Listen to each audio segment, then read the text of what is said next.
Hi, it's Mark from Top Local here talking cars with Bernie Pawlik of Pawlik Automotive in Vancouver. They're 17-time winners of Best Auto Repair in Vancouver. But Bernie's an auto expert, and we're going to talk about how reliable are Honda Odyssey vans. How you doing, Bernie? Doing very well. So Honda Odysseys, they've been around for a long time, many generations. How are they for reliability? I'd say fair. Yeah, it's true. They have been around for a long time. The Odyssey, the first generation of Honda Odyssey, started in 1994. It was really basically built on the Honda Accord platform and just a kind of enlarged Honda Accord, bigger than a station wagon, but with the 4-cylinder, very reliable vehicle. And it's interesting when you look at the Odyssey, every generation just keeps getting bigger and bigger and bigger. I don't know how much bigger they can get, but they just keep getting bigger. But basically in 1999, when the second generation of Odyssey came in, this was a true minivan with sliding doors and came equipped with a V6 engine, so more powerful and definitely a nicer, more van-like vehicle. I'd say, how are they for reliability? I'd say pretty good, quite good, but there's a few exceptions. So what are these exceptions? Well, transmission failures are the big one, and it's a pretty well-known issue. Between around 1999, 2003, the transmissions are almost, if you own one of these vans of this vintage, you're guaranteed to have a transmission overhaul. And when you get a little newer, there's some issues as well, but they tend to taper off. They got better and better in terms of quality. They address the issue, unlike Dodge Caravans, where they just seem to go on for 20 years with bad transmissions. There's other complaints with the vehicle. There's some power steering issues, pumps fail.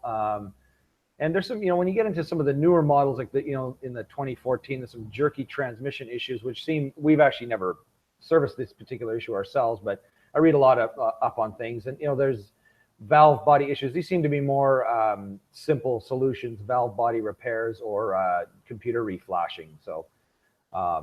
So I'd say overall, that's kind of the major issue. The engine themselves, extremely reliable. The rest of the vehicle is built very well, very high quality. So the rest of it is pretty reliable. So are there any typical maintenance services required for Honda Odysseys? Well, certainly regular oil changes. And especially when you get into the newer engines that don't have timing belts, this is more critical than ever. We talk about this a lot, change the oil. The variable valve timing systems use very narrow passageways. They're very prone to sludge damage. So if sludge gets in, the passageways, it blocks the oil flow. Similarly, if you don't check your oil regularly and the oil gets too low, it'll also cause problems with the valve adjustments, and that'll cause your check engine light to come on, and of course, damage and engine wear. So oil changes are the very biggest thing to do. Other than that, fluid changes, transmission flushes on a regular basis, and that kind of thing. Brake life on these vehicles is kind of average. You probably expect about 50,000 kilometers out of a set of brakes. They're all automatic transmission vehicles, so the brakes do wear faster. There's no standard transmission option, so your brakes will wear faster. So how often is regularly? Sorry, Mark, can you say that again? How often is regularly? Well, it depends. Depends on what kind of oil you have. The earlier vehicles, they use like just a regular oil. Usually about every 5,000 kilometers is good. Newer ones, they use a synthetic oil, so you can go 8 to 10, maybe a little longer, depending on your driving. These vehicles, especially when you get into the newer models, they have an oil life reminder, like a sort of smart oil life system.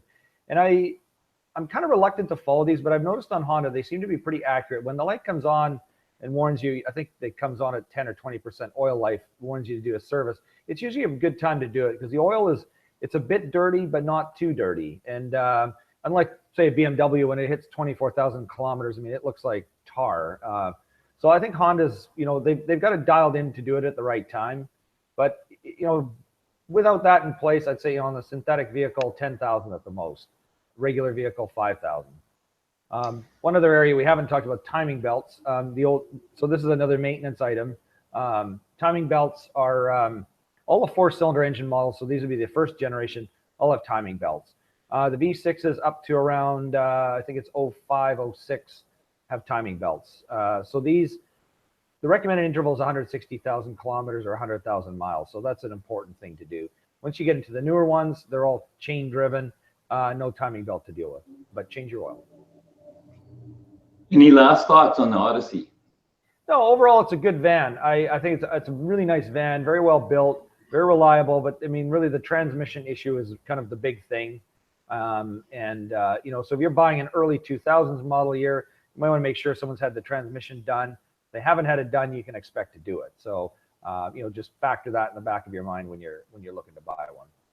And transmission rebuild cost is roughly, I think for something like on that vehicle, it's probably in the $4,000 range. 3 to 4, depending on you know, on who does it, what's done to it. So there you go, free negotiation tips if you're looking at an older Honda Odyssey. The guys to service your Honda Odyssey in Vancouver are Pawlik Automotive. You can reach them at 604-327-7112 to book your appointment. They're busy, so you've got to book ahead. Or check out their website, pawlikautomotive.com. Thanks, Bernie. Thanks, Mark.